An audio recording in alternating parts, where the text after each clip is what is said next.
नमस्कार, very good morning, सुप्रभात, बहुत स्वागत है आपका। आप देख रहे हैं एबीपी गंगा, आपके साथ हूं मैं दीपा। फिलहाल सुबह के 6 बज गए हैं। खबरों की तरफ आगे बढ़ते हैं। योगी आदित्यनाथ के लगातार 6 साल तक मुख्यमंत्री बनने का रिकॉर्ड पूरे होने के चंद घंटे पहले ही यूपी की ब्यूरोक्रेसी में शुक्रवार रात बड़ा फेरबदल हो गया। शासन ने 6 आईएएस और 8 पीसीएस अफसरों के तबादले कर दिए हैं। तबादलों का सिलसिला जारी रहने की संभावना अभी जताई जा रही है। खाद्य, रसद और उपभोक्ता संरक्षण बाट माप विभाग की प्रमुख सचिव वीना कुमारी मीना को अतिरिक्त जिम्मेदारियां दी गई हैं। उन्हें वर्तमान पद के साथ ही महिला कल्याण और बाल विकास एवं पुष्टाहार विभाग, उत्तर प्रदेश शासन का भी अतिरिक्त प्रभार सौंपा गया है। वेटिंग पर चल रही किंजल सिंह को चिकित्सा शिक्षा का महानिदेशक बना दिया गया और इसके साथ ही 8 पीसीएस अफसरों के भी तबादले किए गए हैं। यूपी अधीनस्थ सेवा चयन आयोग में उप सचिव पद पर तैनात प्रियंका सिंह को हरदोई ने एडीएम वित्त एवं राजस्व के पद पर भेजा गया है। हरदोई की एडीएम वित्त एवं राजस्व श्रीमती वंदना त्रिवेदी को यूपी अधीनस्थ सेवा चयन आयोग का उप सचिव बना दिया गया है। ये तबादले जो हुए हैं, कौन कौन से बड़े नाम हैं और किस तरीके से इनको इधर से उधर किया गया, नई जिम्मेदारी सौंपी गई है, ये पूरी सूची आपके सामने। अरविंद कुमार मिश्रा फर्रुखाबाद के मुख्य विकास अधिकारी बनाए गए हैं और ये कहा जा रहा है कि जो तबादला एक्सप्रेस लगातार आगे बढ़ रही है, उसका सिलसिला भी रुकने वाला है नहीं और ये सिलसिला आगे ऐसे ही बढ़ता रहेगा, ये जानकारी भी सामने आ रही है। वंदना त्रिवेदी उप सचिव यूपी अधीनस्थ सेवा आयोग बनाया गया। इसके अलावा अरविंद कुमार मिश्रा फर्रुखाबाद के मुख्य विकास अधिकारी बनाए गए हैं। गजेंद्र कुमार को लेकर भी जानकारी है। कुल 6 आईएएस और 8 पीसीएस अधिकारियों का तबादला किया गया है।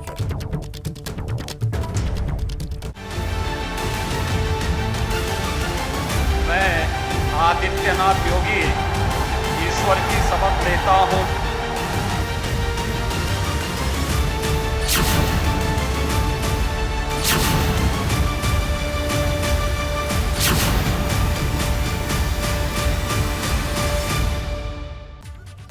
आज योगी सरकार के दूसरे कार्यकाल पूरा हो रहा है। योगी का 1 साल पूरा हो रहा है। योगी 2.0 सरकार की पहली सालगिरह पर सरकार के साथ साथ बीजेपी संगठन ने बड़ी तैयारी की है।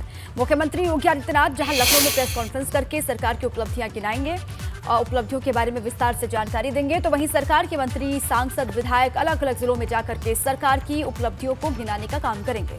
सीएम की प्रेस कॉन्फ्रेंस में सीएम के साथ दोनों ही डिप्टी सीएम केशव प्रसाद मौर्य और ब्रजेश पाठक मौजूद होंगे। भाजपा के प्रदेश अध्यक्ष भूपेंद्र सिंह चौधरी समेत कई नेता वहां पर उस वक्त मौजूद रहेंगे जब प्रेस कॉन्फ्रेंस को संबोधित कर रहे होंगे सीएम योगी आदित्यनाथ। योगी सरकार 2.0 का 1 साल पूरा हो गया है और इस खास मौके पर खुद सीएम योगी प्रेस कॉन्फ्रेंस करने वाले हैं। सरकार की क्या उपलब्धियां रही हैं, इन 6 सालों में किस तरीके से काम किया गया है यूपी के उत्थान को लेकर, इस पर बारीकी से बात अपनी रखेंगे सीएम योगी आदित्यनाथ।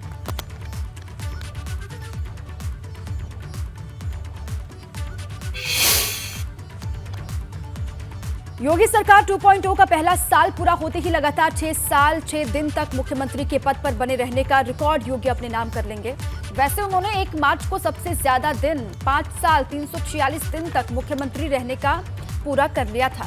योगी के बाद कांग्रेस के मुख्यमंत्री डॉक्टर संपूर्णानंद 5 साल 345 दिन सीएम के पद पर सबसे ज्यादा समय तक रहे हैं। सबसे पहले सीएम योगी आदित्यनाथ का नाम है। 6 साल 6 दिन का नॉट आउट रिकॉर्ड उनके नाम है। योगी सरकार 2.0 का पहला रिपोर्ट कार्ड भी वो पेश करेंगे। एक तरीके से 6 साल 6 दिन तक सीएम रहने का रिकॉर्ड योगी आदित्यनाथ के नाम पर है।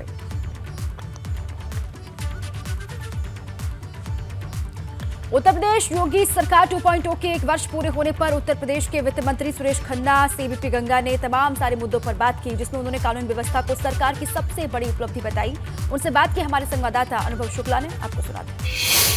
1 वर्ष अगर हम देखें, योगी 2 का 1 वर्ष, किस तरह आप इसको देखते हैं, इस 1 वर्ष को? देखिए, लोगों की सबसे पहली आवश्यकता और पसंद कहें तो अमन चैन है।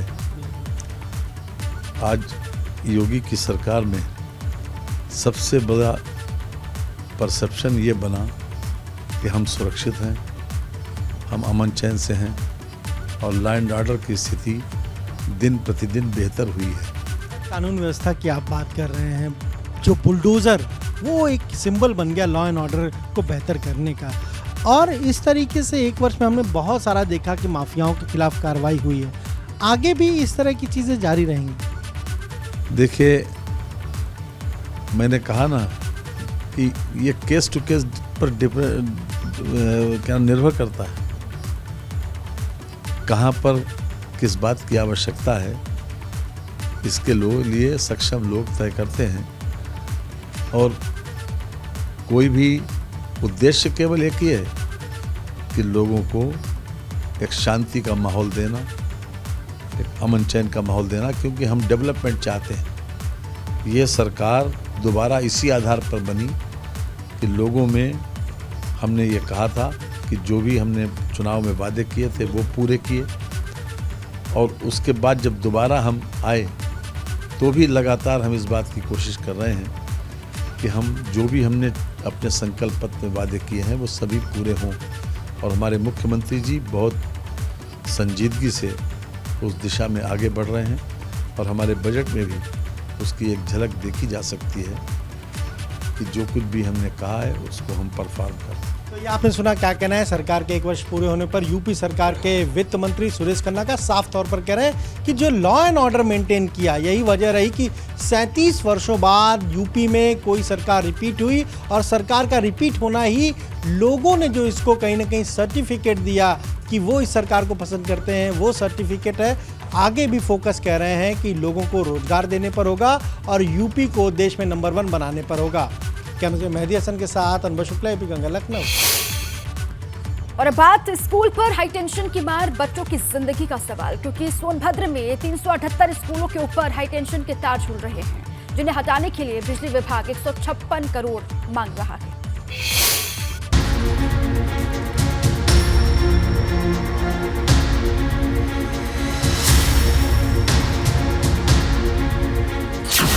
स्कूल पर हाईटेंशन की मार, नौनिहालों के साथ कब बंद होगा खिलवाड़? हादसों को देते दावत, बच्चों पर किसने डाली ये आफत? ये उत्तर प्रदेश का सोनभद्र जिला है, जहां का चूना पत्थर, कोयला और सोना पूरे देश में जाना जाता है।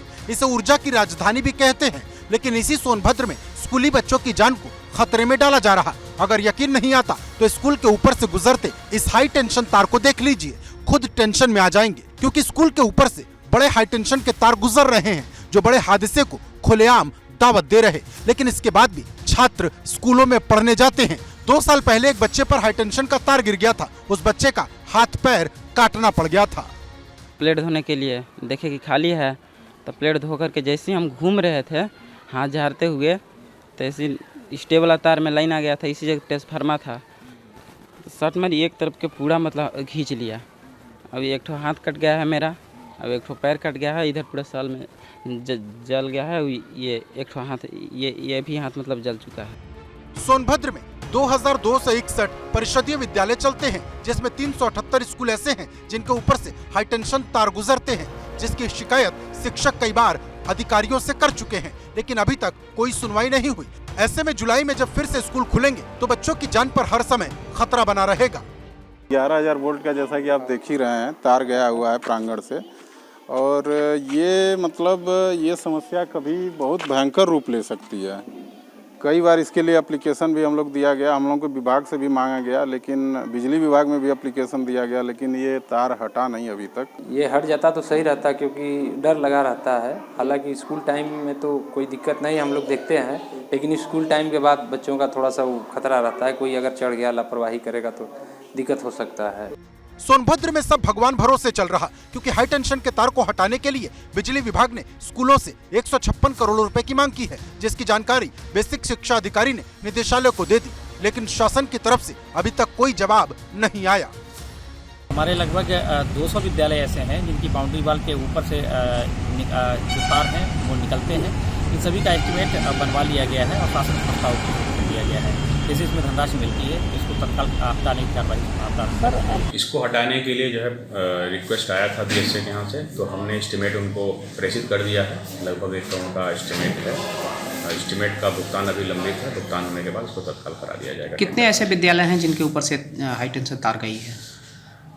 लगभग हमारे डिवीजन में 150 के आसपास है। 2 डिवीजन है यहाँ पे, दूसरा डिवीजन पिपरी है, इसकी संख्या मेरे पास नहीं। 150 विद्यालय हैं जिनके ऊपर से हाई टेंशन तार गई है। कितने ऐसे विद्यालय हैं जिनके ऊपर से हाई टेंशन तार गई है? लगभग हमारे डिवीजन में 150 के आसपास है। 2 डिवीजन पिपरी है, इसकी संख्या मेरे पास नहीं।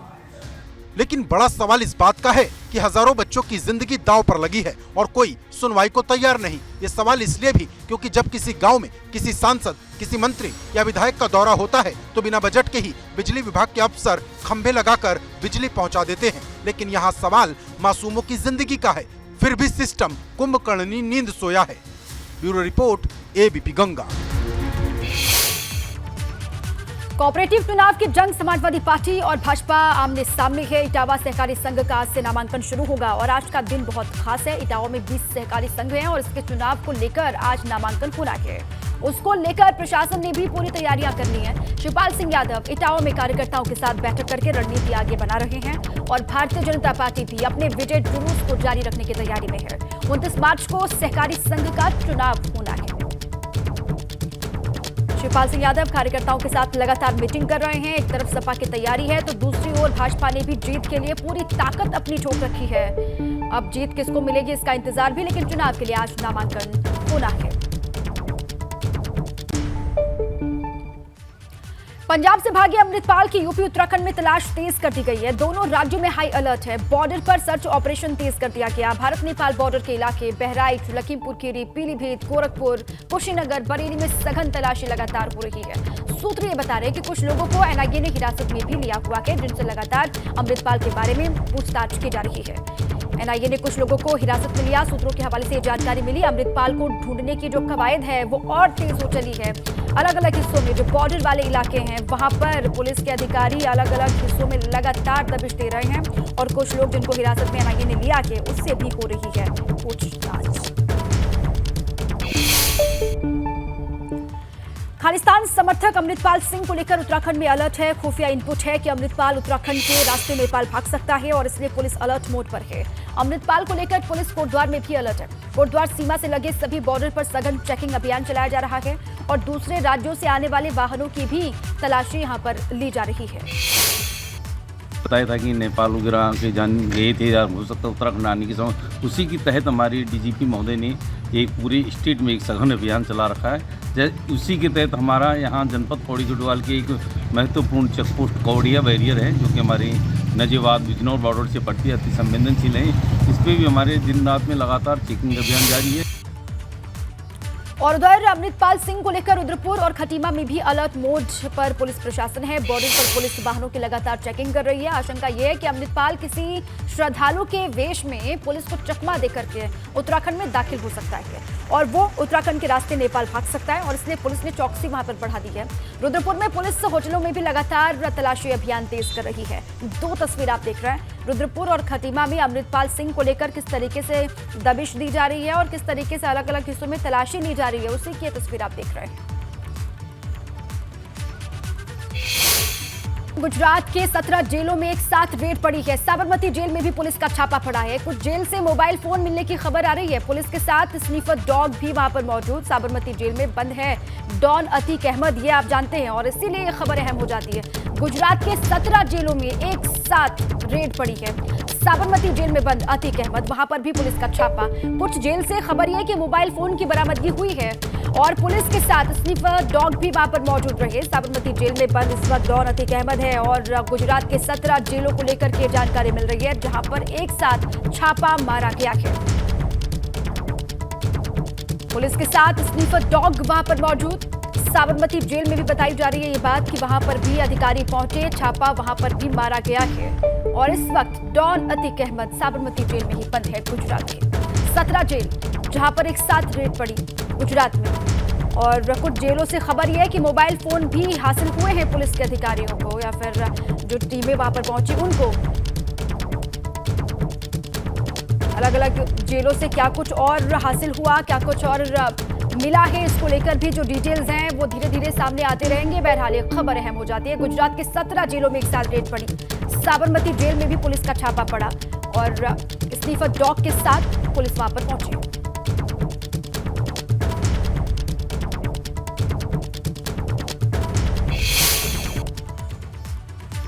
कौशाम्बी से अगली बड़ी खबर है। पूर्व विधायक राजू पाल हत्याकांड से जुड़ी हुई बड़ी खबर आपको बता दें। फरार अब्दुल की तलाश में यमुना की तराई में छापेमारी हुई है। छापेमारी में बड़ी संख्या में हथियार और कारतूस बरामद किए गए हैं। पुलिस ने 5 लोगों को हिरासत में लिया, पूछताछ उनसे लगातार जारी है। एएसपी समर बहादुर के नेतृत्व में ये छापेमारी की गई है। छापेमारी में कई थानों की पुलिस फोर्स वहां पर मौजूद रही। करीब 2 से 3 घंटे तक सर्च ऑपरेशन चलाया गया। सीबीआई, एसटीएफ और पुलिस को 18 वर्षों से चकमा दे रहा है। 25 जनवरी 2005 में धूमनगंज इलाके में हुई थी राजूपाल की हत्या। सरायकील थाना क्षेत्र के भखंदा कनैली गांव में छापेमारी की गई, ये जानकारी मिल रही है। हथियारों का जखीरा छापेमारी के दौरान मिला है। अधिकारी यहां पर पहुंचे। राजूपाल हत्याकांड में फरार अब्दुल को लेकर की खबर है। पुलिस ने 5 लोगों को हिरासत में लिया है, जिनसे लगातार पूछताछ की जा रही है। छापेमारी में हथियारों का जो जखीरा मिला है, उसकी तस्वीर भी आप स्क्रीन पर देख पा रहे हैं। देखिए, ये जो भगोड़ा अपराधी है अब्दुल कबीर और इसका बड़ा भाई वली, वो भी हमारे यहाँ से इनामिया है। उनके शरणदाताओं के यहाँ और उनके छिपने के जगहों पर आज कौशाम्बी पुलिस द्वारा पूरे गांव को सेक्टर में बांट करके काम्बिंग की गई और इनके घरों की तलाशी की गई। और जो इनके सहयोगी थे, जो विवेचना के दौरान हमें ये प्राप्त हुआ था कि इनको संरक्षण देने का या इनको अपने यहाँ शरण देने का जिन पर संदेह था, उनके घरों की तलाशी की गई, जिसमें 5 अभियुक्त गिरफ्तार हुए हैं और इनके पास से जो 8 अदद लाइसेंसी शस्त्र और 1 अदद तमंचा अवैध रूप से बरामद हुआ है। उमेश पाल मर्डर केस में नामजद अतीक के दोनों बेटों का पता चल गया है। प्रयागराज पुलिस ने कोर्ट में एक रिपोर्ट पेश की है। राजरूप के बाल संरक्षण गृह में अतीक के दोनों नाबालिग बेटे, कहा जा रहा है कि राजरूपपुर के बाल संरक्षण गृह में उनकी मौजूदगी है। अतीक के 4 नंबर के बेटे को लेकर पुलिस का दावा किया है। पुलिस ने धूमनगंज थाने के प्रभारी ने कोर्ट में एक रिपोर्ट पेश की और उसमें तमाम बातों का जिक्र किया गया है।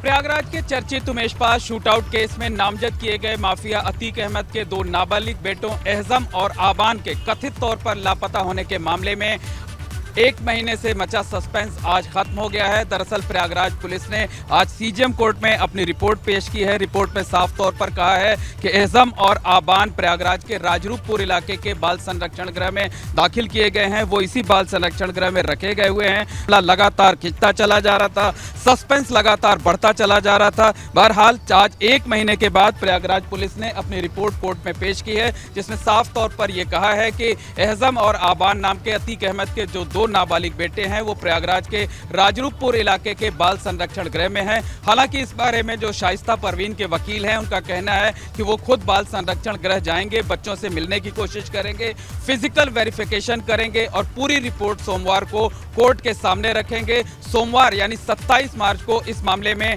सीजीएम कोर्ट में एक बार फिर से सुनवाई होगी। तभी ये साफ हो पाएगा कि जो पुलिस की तरफ से रिपोर्ट दी गई है वो रिपोर्ट सही है या पुलिस ने एक बार फिर से गुमराह करने की कोशिश की है। कैमरामैन अनुराग द्विवेदी के साथ मोहम्मद मोइन, एबीपी गंगा, प्रयागराज।